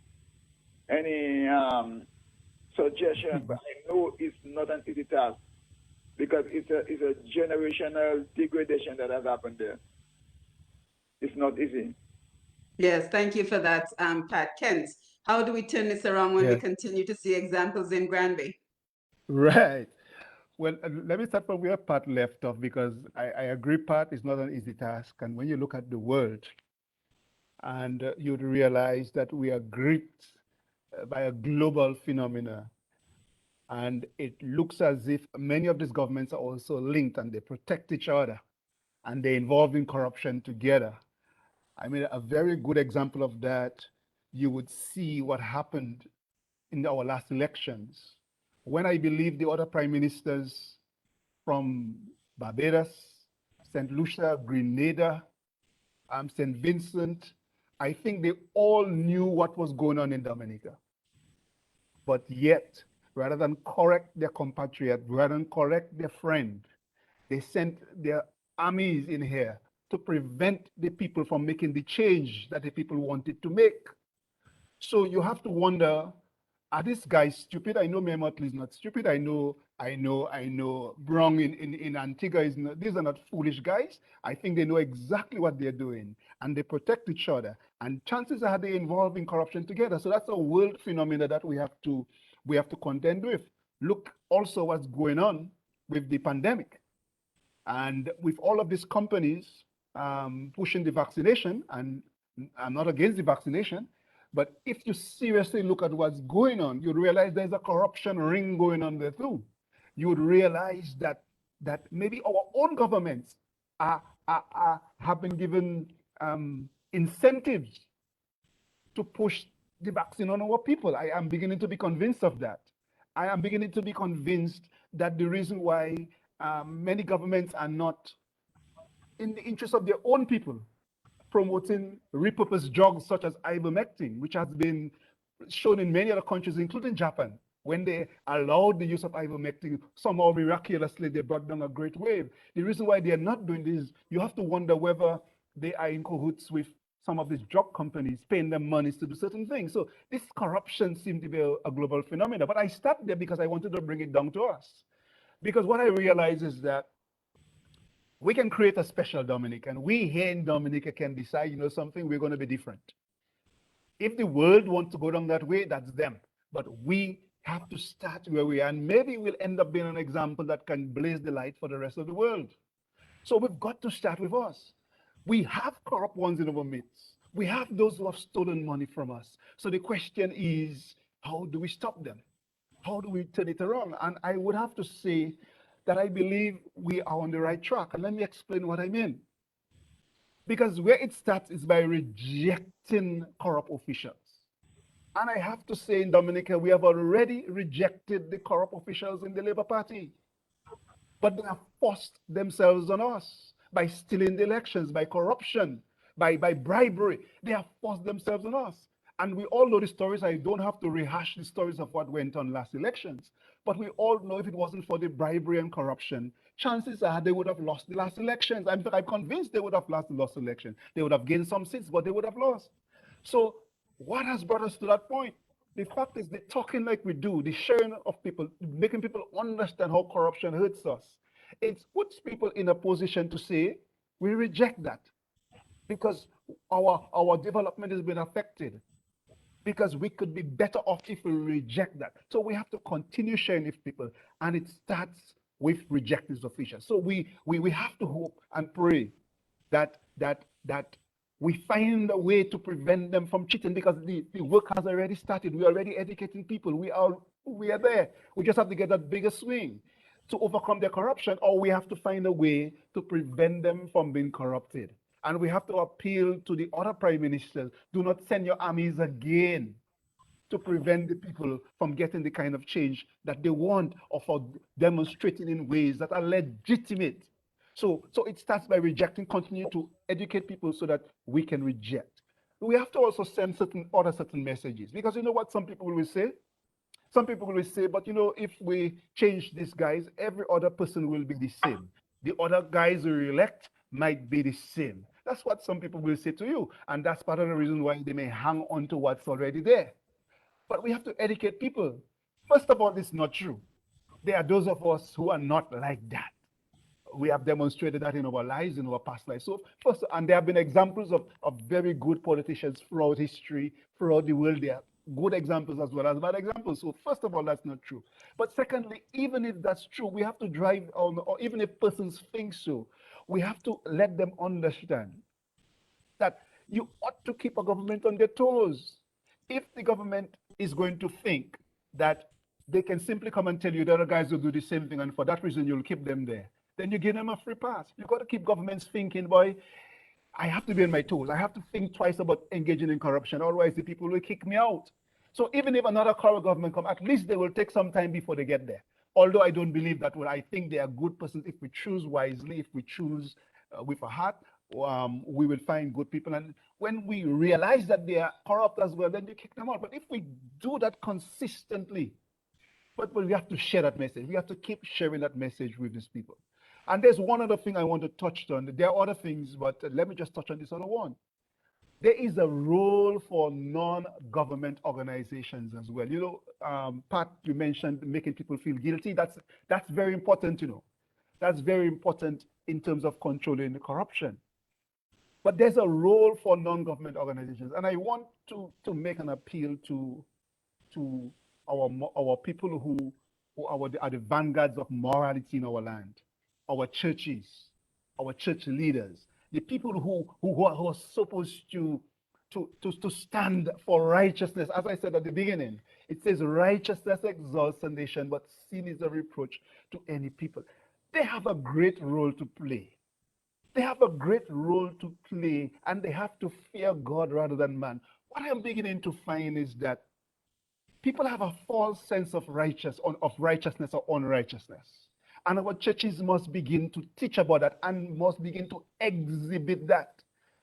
So if you're involved in fornication, or if you're involved in outright theft, stealing something, you know, in a supermarket, they would easily condemn that. But they wouldn't condemn the other types of unrighteousness, maybe for fear of a man or something. Our churches have to begin to tell people sin is sin. We cannot keep making our people think. Like for instance, you would have people not recognizing that the government that we have, they are thieves and robbers. And because they are thieves and robbers and they are not legitimate, our prayer should be, Lord, deliver us from these thieves and robbers.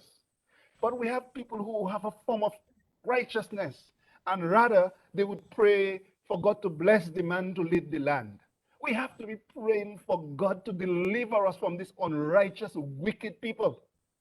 Let's get our righteousness right and correct. There are people in our land who would go to a government official or a prime minister, somebody, and maybe they were to get some favor, some job, and they would think of that favor and that job as a blessing, rather than saying, you know something, I don't want a job that I am not eligible for. I don't want a scholarship I am not eligible for. It is not a blessing, it's corruption. You've got to teach people to call wrong wrong. The wrongs are not just the obvious wrongs. They are deep wrongs. And our churches, I have to say, many of our churches have failed in condemning unrighteousness. Many of our churches are not being like John the Baptist, who would call and tell Herod, you are an adulterer and you will stop it. Because we are afraid of politicians. We are afraid of losing our members. We are afraid of the offering plate. And we are failing up. And I want to call on our churches and our Christians to be the vanguards of righteousness in our land. And there are other groups that can do that as well. But we have to start this process of saying enough is enough. We won't accept your corruption. I remember talking to someone, And I was asking them, but why don't you all speak more about the wrong in our land? They said to me, the pastor said, he doesn't know for sure what's going on. He don't want to condemn people. Man, come on, get off it. You live in a small country. You don't know that there's unrighteousness in the land. When you see fornication, you would speak about it on your pulpit. Now you are seeing unrighteousness, and you're failing to tell your people that that there is unrighteousness. Even if you don't want to directly point fingers, let's say that there is unrighteousness in the land, and then we cannot condone a government that is stealing. If they're doing it, they should stop. You cannot say that. You cannot be the vanguard of righteousness. I want to call on some of our pastors and our teachers and our priests to become the vanguards of righteousness. There will be a major front in turning around unrighteousness in our land and making these people feel guilty. That is those who are involved in the high crime and those who are leading the process. But also appealing to our people to live righteously and do not accept bribes and get away from corruption and do not call wrong right. We have to have our institutions of morality at the forefront of that fight. Yes, yes. Thank you, Kent. And And then, Simon, of course, there are a number of other things that once we rid ourselves of a bad government, there are a number of other things we've got to be looking at. But I will stop here. If we have time, we'll come back to those. Yes, so I'll come back for you for your final thoughts so you can tell us about those ideas. But thank you. And I think one of the overarching points that we're seeing being raised here as I listen to you speak, Kent, is the issue of trust. Because now that we realize that we cannot trust you in one particular arena, then it sort of throws a shadow over other areas. So now here, maybe the vaccines are legitimate and they've been acquired a legitimate way and they're interested in helping the population. But because the population feels that they cannot trust you in other matters, then it trickles down into the areas of life. So I'm really happy that you brought that point up. Now, as we get ready to wind down, Lennon, I'm going to come over to you, and then Pat, over to you for your final thoughts. And then we want to make sure we take some more of the comments on Facebook. So Lennon, over to you. I smiled and nodded my head in agreement with Kent. I mean, I can't say it better. Kent sounded like an evangelist there. I thought he was John the Baptist for a second. The change always start with us. The change always start with us. And like, I mentioned earlier, we are talking more about a morality issue than anything else. And I will mention Christianity because Dominica has professed to be a Christian nation. We see during election campaign how the church has been used and religion has been used to garner votes. And it starts with us. When we go to church and listen to the preaching, it's not to sit there and look at who's sinning and what other people are doing and tell them to change their ways, but it's for us to reflect on our human weakness and make that change from within. Say, I had enough. And I think collectively, if everybody come to that conclusion that I had enough, I need to be better. I need to stand up. I need to talk against the wrong. Like Kent I'm explained, we will see that change happening. It doesn't start with Kent making a decision. It doesn't start with you. I'm not pointing fingers at anybody else. That's why I'm here. I am speaking because I think I have to make a difference. And I think that is where we need to go. As it talks about taxes. Now, collectively, there are events that have shown us how things work. We remember in the American Revolution and the Boston Tea Party, the Americans said no taxation without representation. We have seen kings and the French Revolution when people were suffering and starving, the kings and queens were in their house. Louis XVI and I can't remember her name right now, but they were having a ball, oblivious to the suffering of the people on the outside. When the people had enough, what happened? What happened? We saw the revolution in Russia and these areas where the monarchs who were hoarding everything for themselves, they were toppled because what? People stand up. The masses stood up.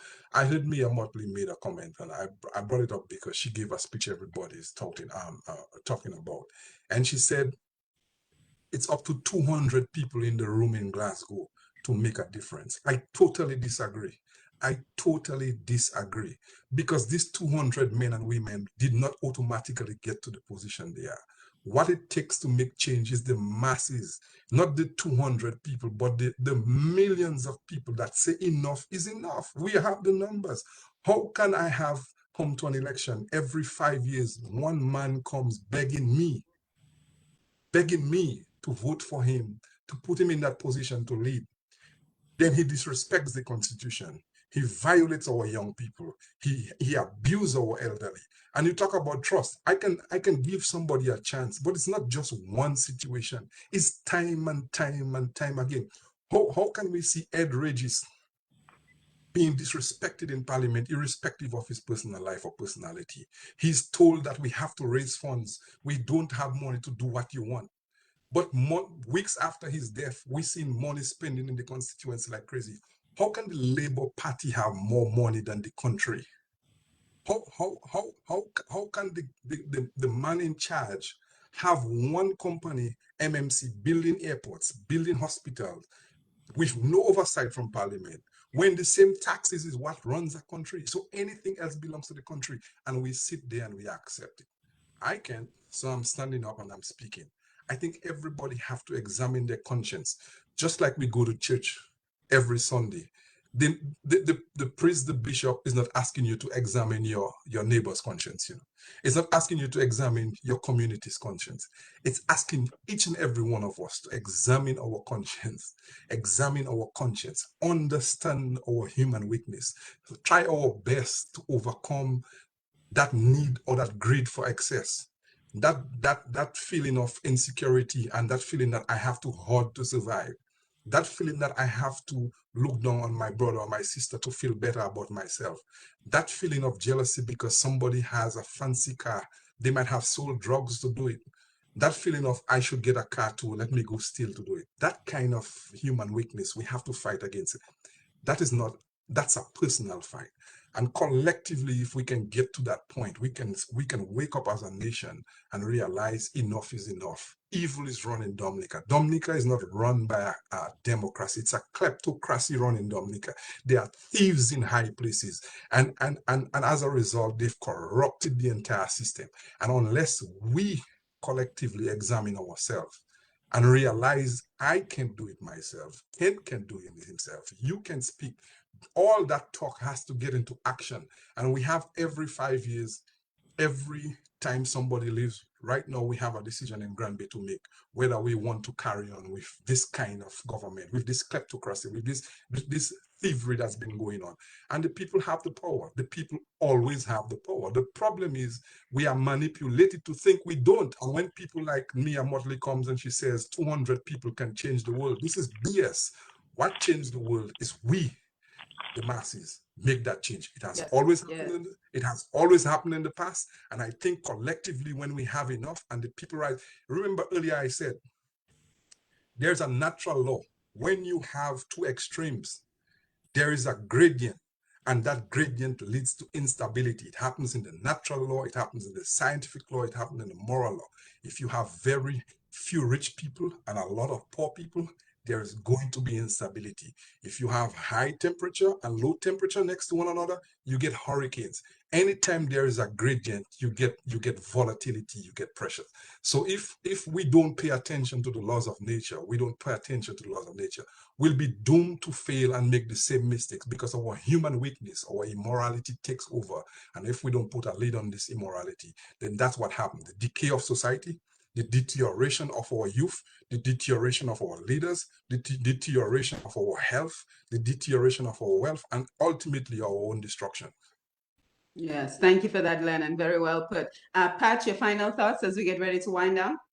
Yes, Simon. I too want to big up Ken for the session he had a moment ago. And I want to add to it because what I want to add to it is that we must be we must be specific about words. We must use words in the correct context. We must not call thieves honorable men. We must not refer to them as honorable. And if a man didn't win an election free and fair, we should not refer to him as prime minister. That is giving him and giving them, you're bigging them up. But if we stop referring to them like that, they will feel guilty. they will feel that they're in a position, but they are not respected in the position because they do not deserve it. We must not call these guys honorable. They are not honorable. We must use, listen, words are important, In the beginning was the word, and the word became flesh. And the word is the most potent power of all human endeavor. Word, song, and power. We must use words correctly because our words will liberate us or it will beat us up. That's my last contribution for the night. Thank you very much. Yes, thank you so much, Pat. And Kent, we want to come over to you for your final thoughts. But before we do, let's just take some quick comments from our very engaged Facebook Live audience. Joanne Raphael, by the way, Joanne is from BuyDominicaOnline.com. So we truly appreciate her being here this evening. When we know better, we should do better. We need to hold our leaders accountable. David Joseph, absolutely. The problem is that once that corrupt leader belongs to the party that we support, then it is not a problem. Sad. Sabria says the US has implemented FATCA to try to deal with the tax evasion issue, but the problem is finding these foreign accounts. Havis says if Dominicans continue to elect individuals who are corrupted, I don't know what to say. God help them. Let's see, just a couple more quickly. Annette Phillip, always great to have you on board. Ragador Godo, unless the people understand that it's going to take a collective action to reverse what looks like irreversible situation. And then he says, Nufini back. So I want to thank everyone, the Facebook Live audience, for your wonderful contribution. I always look forward to engaging with you on these important topics. So Kent, you have the final word for the program. All right. Well, thank you everyone for the opportunity. But the last point I wanted to make is that once we get ourselves to the position where we have elected better governance, a better government, that new government has quite a task in ensuring that we readjust our system so that it better serves us and that we can have begin to entrench a different culture, a culture of righteousness, a culture of integrity, and a number of things. I think one of your callers called and mentioned one possible solution, which is the limited term limits in government. I think that's one of the things. But there are a number of other things. Some of them we haven't placed in Dominica, but they have been abused. Things like integrity in public office legislation, access to public information. We have to get into forfeiture legislation. We have to make those who are involved in corruption think twice, that they will be investigated, and when they are found, their assets will be forfeited, and they will pay the price. And we've got to make a few good examples as well, because when we make those examples, other people will see and they will think twice. These are things we've got to do. We've got to be involved in the process of re-educating our society to entrench a different culture. We've got to get involved in putting in clear rules, and that will cause people to know exactly what's the way to go. Close all of these loopholes these guys are using in one way or the other. A new government will have quite a task on their hands. So I would just want to say to our people, all is not lost. We can create a special country. We cannot lose hope. We cannot give up on taking back our country. Part of the job is already done because the majority of us have already rejected them. We just now have to find a way to prevent them from cheating. We've got to find a way to get more people on board by continuing to speak to people and continuing to demonstrate to people that better can be done. There's so much more we could say, but we've got to find a way. But importantly too, we've got to act, and then we've got to pray. We've got to continue to pray, because I am personally convinced, and I know that it is not as simple as hits the eye. And it's not just in Dominica. I would tell you all through the world, there are many of these corrupt officials that are getting involved in the dark side of life, in iniquity, in Dominica and in other countries. And part of what a righteous people will do is they will stand up. They will themselves be righteous. They will themselves walk righteously. They will themselves walk in integrity. They will do everything they can to demonstrate that. But they will also put their knees and pray. And there are many praying people. And we've got to reverse the iniquity in our land. Some of you may not understand what I'm talking about at that point, but I'm telling you, there's a lot of iniquity in our land. And there are people who have been praying, and we are believing, and they are believing that this iniquity will end. But all of these things have to come together because we have a special country. We can be different. We have to make Dominica different. Yes, thank you for that, Kent. And of course, Kent Vital, Lennon Matthew, Pat Aaron, we want to thank you for being our panelists this evening as we explore the Pandora Papers, what it is and why should we care. And of course, if you joined us late, you can always check out Q95DA.com tomorrow for the entire program. So if you missed any portion of the program, jump on Q95DA.com for the entire program as well as all the other programs on Q95. And it seems I missed one person on the Facebook Live. My cousin, Chapeau Lockhart, is actually on the live. So great to see you out there in St. Martin. And don't forget, if you're in the Grand Bay area, you want to go out and exercise your constitutional right to vote in the by-election tomorrow. So everyone who's eligible should be out there voting. And if you're just interested in getting to know Mr. Julius Gabriel just a little bit better,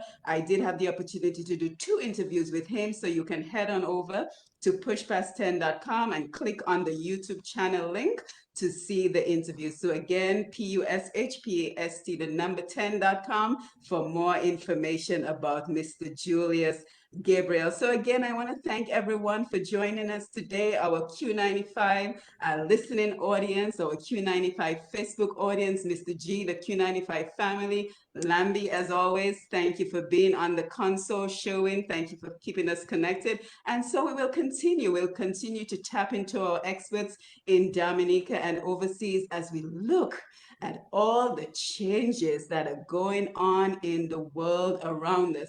And hopefully the next topic, we'll be able to find some more positives in terms of the changes that are going on around us. So we'll continue to look at concrete and practical economic opportunities to gain financial independence for Dominica, and especially for our young people. You know, the time ran out on us this evening, but it is so important that with everything that we do, we keep the young people in mind because they are the ones who will inherit Dominica and the world by extension. So again, I'm Simone Matthew. It has been wonderful being with you for this time with Roots Connections on Q95. Don't forget to follow Wise QFM and Push Past 10 on Facebook Live as we continue to tap in to the expertise of our Dominican brothers and sisters at home and abroad. And let's see if I missed any comments on Facebook before we go. Nope, I got everyone. So again, good evening to everyone. Have a restful